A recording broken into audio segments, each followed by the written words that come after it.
নম্বর booth, হাওড়ার 8 নম্বর ওয়ার্ডের। আমরা জানি রুদ্রনীল ঘোষ এখানে ইতিমধ্যেই চলে এসেছেন, আমরা ওনার সাথে কথা বলে নেব। তার আগেও উনি আজকে পরিদর্শনে বেরিয়েছেন এবং চলছে। আজকে সারাটা দিন কেমন কাটলো? আজকে তো মানে ফেস্টিভ্যালের দিন, মানুষের ফেস্টিভ্যাল এটা। একদম মানুষ স্বতঃস্ফূর্তভাবে, এখনও দেখুন ঘড়িতে 5টা বেজে গেছে এবং সেখানে এত মানুষ উৎসাহের সঙ্গে দাঁড়িয়ে ভোট দিচ্ছেন। আমাদের হাওড়ার শিবপুর এই বিধানসভায় প্রায় ঘন্টা দেড়েকের একটা বৃষ্টি হয়। জেনারেলি তাতে বেশ কিছু মানুষ একটু গরম কমে যাওয়াতে বেশ কষ্ট, তো একটু রেস্ট নিতে চলে যান, কিন্তু এবারের ক্ষেত্রে একদমই সেটা হয়নি। আবার মানুষ বেরিয়ে এসে তিনি তার মতদানের লাইনে খুব সিরিয়াসলি দাঁড়িয়ে ফার্স্ট ফেজ অফ ইলেকশন, প্রায় যেখানে 90% ভোট হয়েছিল, সেখানে মানুষ একটা জিনিস জানান দিয়ে দিয়েছিলেন যে অন্যবারের মতো এটাকে আমরা ছুটির দিন হিসেবে দেখব না। কারণ মানুষ ছুটির দিন হিসেবে তখনই দেখেন যে আমি একটু রেস্ট নিই, অন্যান্য যারা মানুষেরা রয়েছেন তারা ভোট দিয়ে দিন, আমি ঘুমোবো, যা হবার যেভাবে চলছে চলুক। কিন্তু এমন কিছু পরিস্থিতি পশ্চিমবঙ্গে তৈরি করেছে শাসক দল, এবং সেখানে প্রত্যেকটা জীবিকার মানুষের প্রাণ যেভাবে ওষ্ঠাগত হয়েছে, জীবন জীবিকা যেভাবে তছনছ হয়েছে, ব্যবসা বাণিজ্য যেভাবে নষ্ট হয়েছে, মা বোনেদের সম্ভ্রম, যুবকদের যুবতীদের চাকরি, তারা সবাই মিলে ঠিক করে নিয়েছেন যে আমাদের ভবিষ্যৎ আমরা তৈরি করব, অন্য কেউ সিদ্ধান্ত নেবে না।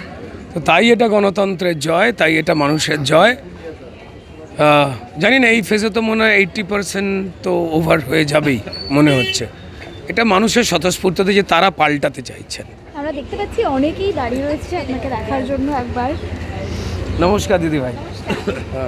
কি মনে, এতদিন তো প্রচারেও আপনি সামিল ছিলেন, তো কি মনে হচ্ছে, কতটা সাড়া পাচ্ছেন?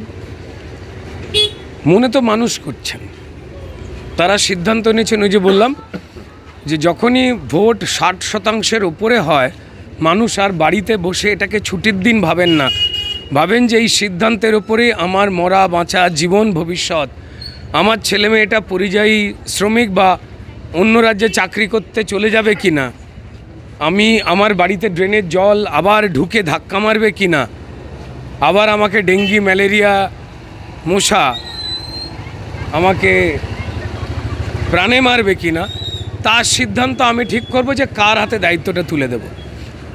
নাহলে কখনো পর্যন্ত এই 60%-এর ওপর যখনই যায়, তখন সেটা কিন্তু alarm to the ruling party.